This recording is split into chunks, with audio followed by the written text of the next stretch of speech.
How to see Instagram Reels history. Hello everyone, welcome to this channel. I'm here to help you out today. So without any delay, let's get started.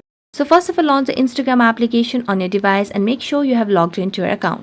Now, there is no direct way on Instagram like YouTube to see your Reels history. Now what you can do over here to work around is tap on your profile at the bottom right corner of the screen. Here, you need to tap on the hamburger icon at the top right corner. That will lead you to settings and privacy. Now scroll down and under how you use Instagram category, you can see the option of your activity. So tap on it. As you tap on your activity, you'll be able to see the option of likes, comments, tags, and so on under interactions. So I'm going to select on likes. So if you have liked certain Instagram reels, then you'll be able to see under the like section. Or if you have commented on some reels, you'll be able to tap on the comments and see all the history. So you have to do certain interaction to see your Instagram reels history as well. That's the only option. So thank you so much for watching this video. See you next time.